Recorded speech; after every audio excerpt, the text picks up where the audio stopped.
ಇವತ್ತು ನಾವು demat account ಅಥವಾ ಡಿಮ್ಯಾಟರಲೈಸ್ಡ್ ಅಕೌಂಟ್ ನ ಬಗ್ಗೆ ಒಂದಿಷ್ಟು ಇನ್ಫಾರ್ಮೇಶನ್ ಅನ್ನ ಅರ್ಥ ಮಾಡ್ಕೊಳ್ಳೋಣ. ಅರ್ಥ ಮಾಡ್ಕೊಳ್ಳೋಕ್ಕಿಂತ ಮುಂಚೆ ನಮ್ಮ ಚಾನೆಲ್ ಅನ್ನ ಯಾರು ಇನ್ನು ಕೂಡ ಸಬ್ಸ್ಕ್ರೈಬ್ ಮಾಡ್ಕೊಂಡಿಲ್ವೋ ಅವರೆಲ್ಲರೂ ಕೂಡ ಸಬ್ಸ್ಕ್ರೈಬ್ ಮಾಡ್ಕೊಳ್ಳಿ. ಇದು ಮೇಡ್ ಈಸಿ ಕನ್ನಡ, ನಾನು ಪ್ರದೀಪ್. ನೋಡಿ, ಡಿಮ್ಯಾಟ್ ಅಕೌಂಟ್ ಅಂತ ಹೇಳಿದ್ರೆ ಎಕ್ಸಾಂಪಲ್, ನಾವು ನಮ್ಮಲ್ಲಿರುವಂತಹ ಹಣವನ್ನ ಬ್ಯಾಂಕ್ ನಲ್ಲಿ ಹೋಗಿ ಹೂಡಿಕೆ ಮಾಡ್ತೀವಿ. ಈಗ ನಾವು ಬ್ಯಾಂಕ್ ನಲ್ಲಿ ಹೂಡಿಕೆ ಮಾಡಿರುವಂತಹ ಹಣ ಬ್ಯಾಂಕ್ ಖಾತೆಯಲ್ಲಿ ಡಿಜಿಟಲ್ ರೂಪದಲ್ಲಿ ಭದ್ರವಾಗಿ ಉಳ್ಕೊಳ್ಳುತ್ತೆ ಅಥವಾ ಸೇವ್ ಆಗುತ್ತೆ.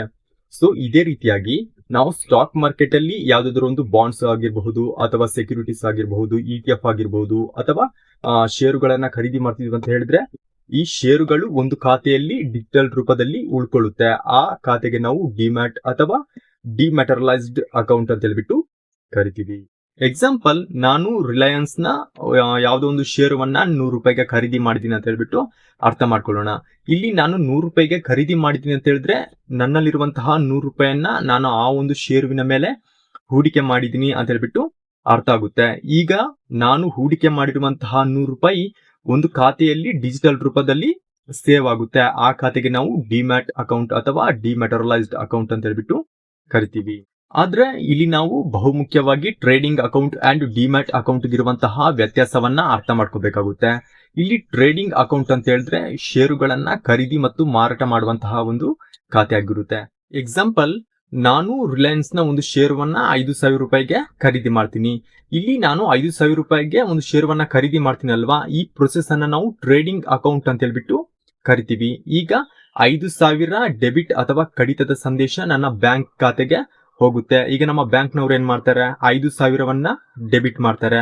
ಆ ಡೆಬಿಟ್ ಮಾಡಿರುವಂತಹ 5,000 ಏನಾಗುತ್ತೆ, ಡಿಜಿಟಲ್ ರೂಪದಲ್ಲಿ ಒಂದು ಖಾತೆಯಲ್ಲಿ ಭದ್ರವಾಗಿ ಉಳ್ಕೊಳ್ಳುತ್ತೆ. ಆ ಖಾತೆಗೆ ನಾವು ಡಿಮ್ಯಾಟ್ ಅಥವಾ ಡಿಮ್ಯಾಟರಲೈಸ್ಡ್ ಅಕೌಂಟ್ ಅಂತ ಹೇಳ್ಬಿಟ್ಟು ಕರಿತೀವಿ.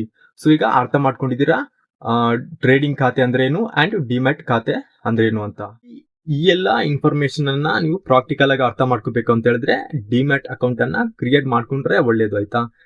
ಝೆರೋದ್ ಆಗಿರ್ಬೋದು, ಆಪ್ಸ್ಟಾಕ್ಸ್ ಆಗಿರ್ಬೋದು, ಏಂಜಲ್ ಒನ್ ಆಗಿರ್ಬೋದು, ಈ ರೀತಿಯಾದಂತಹ ಆಪ್ಸ್ ಗಳಲ್ಲಿ ನೀವು ಫ್ರೀಯಾಗಿ ಡಿಮ್ಯಾಟ್ ಅಕೌಂಟ್ ಅನ್ನ ಕ್ರಿಯೇಟ್ ಮಾಡ್ಕೋಬಹುದಾಗಿರುತ್ತೆ. ಓಕೆ, ಅಂಡ್ ನಾನು ಪರ್ಸನಲ್ ಆಗಿ ಬಳಕೆ ಮಾಡ್ತಿರುವಂತದ್ದು ಏಂಜಲ್ ಒನ್ ನ ಫ್ರೀ ಡಿಮ್ಯಾಟ್ ಅಕೌಂಟ್ ಆಗಿರುತ್ತೆ. ಅಂಡ್ ಇದರ ಲಿಂಕ್ ಅನ್ನ ನಾನು ಕೆಳಗೆ ಕಮೆಂಟ್ ಸೆಕ್ಷನ್ ಅಲ್ಲಿ ಪಿನ್ ಮಾಡಿರ್ತೀನಿ. ನಿಮ್ಗೆ ಅವಶ್ಯಕತೆ ಇದೆ ಅಂತ ಹೇಳಿದ್ರೆ ಒಮ್ಮೆ ಪರಿಶೀಲನೆ ಮಾಡಿ ನೋಡಬಹುದಾಗಿರುತ್ತೆ. ಅಂಡ್ ಇದಕ್ಕೆ ಬೇಕಾಗಿರುವಂತಹ ಅಗತ್ಯ ದಾಖಲೆಗಳು ಯಾವ್ದಾವ್ದು, ಆಧಾರ್ ಕಾರ್ಡ್ ಆಗಿರಬಹುದು, ಪ್ಯಾನ್ ಕಾರ್ಡ್ ಆಗಿರಬಹುದು, ಬ್ಯಾಂಕ್ ಡೀಟೇಲ್ಸ್ ಆಗಿರಬಹುದು, ನಾಮಿನಿ ಡೀಟೇಲ್ಸ್ ಆಗಿರಬಹುದು, ಅಂಡ್ ಒಂದಿಷ್ಟು ಅಗತ್ಯ ದಾಖಲೆಗಳನ್ನ ನೀಡೋದರ ಮೂಲಕ ನೀವು ಫ್ರೀ ಡಿಮ್ಯಾಟ್ ಖಾತೆಯನ್ನ ಕೇವಲ ಒಂದು ದಿನದಲ್ಲಿ ಕ್ರಿಯೇಟ್ ಮಾಡ್ಕೋಬಹುದಾಗಿರುತ್ತೆ. ಓಕೆ, ಸೊ ಇದೇ ರೀತಿಯಾದಂತಹ ಇನ್ಫಾರ್ಮೇಟಿವ್ ವಿಡಿಯೋಸ್ಗಳಿಗಾಗಿ ನಮ್ಮ ಚಾನೆಲ್ ಅನ್ನ ಈ ಕೂಡಲೇ ಸಬ್ಸ್ಕ್ರೈಬ್ ಮಾಡ್ಕೊಳ್ಳಿ. ಇದು ಮೇಡ್ ಈಸಿ ಕನ್ನಡ.